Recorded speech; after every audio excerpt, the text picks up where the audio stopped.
Di ujung timur Pulau Jawa, berdiri sebuah gunung yang puncaknya seringkali tertutup kabut tebal, menyimpan rahasia yang tak tersentuh oleh keramaian zaman. Gunung Argopuro namanya.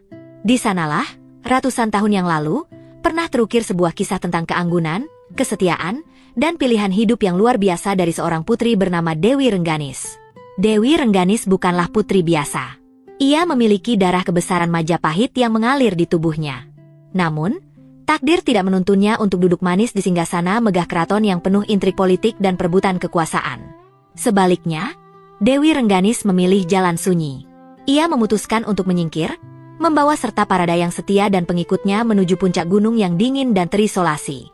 Pilihan ini bukan karena ia pengecut atau takut menghadapi musuh, melainkan karena hatinya yang lembut tidak sanggup menyaksikan saudara saling menyakiti hanya demi sebuah tahta. Baginya, kedamaian hati jauh lebih berharga daripada mahkota emas yang berlumuran ambisi. Perjalanan mereka menuju puncak Argopuro bukanlah hal yang mudah. Bayangkan, mereka harus menembus hutan belantara yang belum pernah dijamah manusia, mendaki tebing terjal, dan melawan hawa dingin yang menusuk tulang. Namun, semangat gotong royong yang kuat membuat segalanya menjadi mungkin.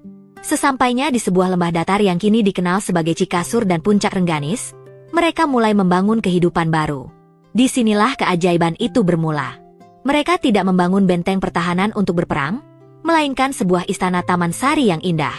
Dengan tangan-tangan terampil, batu-batu gunung disusun menjadi gapura dan pendopo. Tanahnya yang subur mereka tanami dengan berbagai macam bunga dan tanaman pangan. Para pengikut Dewi Rengganis hidup dengan sangat sederhana namun bahagia. Setiap pagi, mereka bekerja bersama, saling membantu tanpa memandang pangkat atau jabatan, sebuah cerminan kearifan lokal yang menjunjung tinggi kebersamaan. Dewi Rengganis sendiri dikenal sebagai pemimpin yang sangat bijaksana. Ia sering terlihat duduk di tepi danau Taman Hidup, sebuah danau indah di lereng gunung, merenung dan memanjatkan doa kepada Sang Pencipta. Ia mengajarkan kepada pengikutnya untuk selalu menghormati alam. Sebelum mengambil hasil hutan, mereka selalu meminta izin dan memanjatkan rasa syukur, menjaga agar keseimbangan alam Argopuro tidak rusak. Tahun demi tahun berlalu dalam kedamaian. Kabar tentang adanya kerajaan langit di puncak Argopuro akhirnya menyebar ke telinga orang-orang di dataran rendah. Desas-desus mengatakan bahwa ada pihak-pihak yang ingin naik ke gunung.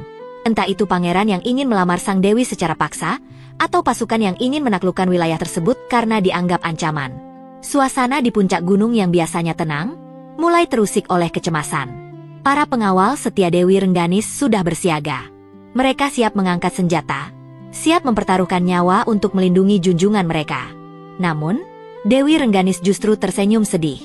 Ia tidak ingin tanah suci tempat mereka mencari ketenangan itu ternoda oleh kekerasan.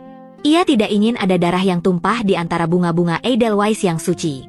Pada satu malam yang hening, ketika bulan purnama bersinar samar di balik kabut, Dewi Rengganis mengumpulkan seluruh pengikutnya di pelataran istana. Tidak ada perintah perang yang keluar dari bibirnya. Yang ada hanyalah ajakan untuk berserah diri. Sang Dewi berkata bahwa tugas mereka di dunia fana ini sudah selesai.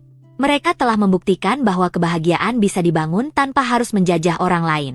Kini, saatnya mereka pergi, bukan dengan melarikan diri, tetapi dengan menyatukan jiwa raga mereka dengan keabadian alam. Mereka semua duduk bersila dengan khusyuk, memusatkan pikiran dan hati. Malam itu, Gunung Argopuro diselimuti aura magis yang sangat kuat. Angin berhenti berhembus, dan suara jangkrik pun senyap. Perlahan namun pasti, tubuh Dewi Rengganis dan para pengikutnya mulai memudar, berubah menjadi cahaya samar yang perlahan lenyap di telan kabut malam. Mereka melakukan moksa, sebuah tingkatan spiritual tertinggi di mana seseorang menghilang beserta raganya dari dunia fana menuju keabadian. Ketika matahari terbit keesokan harinya, orang-orang yang datang mencari mereka hanya menemukan kesunyian. Istana yang megah itu telah berubah menjadi reruntuhan batu yang membisu. Tidak ada jejak pertempuran, tidak ada tanda-tanda kekerasan, dan tidak ada satupun orang yang tertinggal. Dewi Rengganis dan rakyatnya hilang tanpa bekas, seolah-olah mereka tidak pernah ada di sana.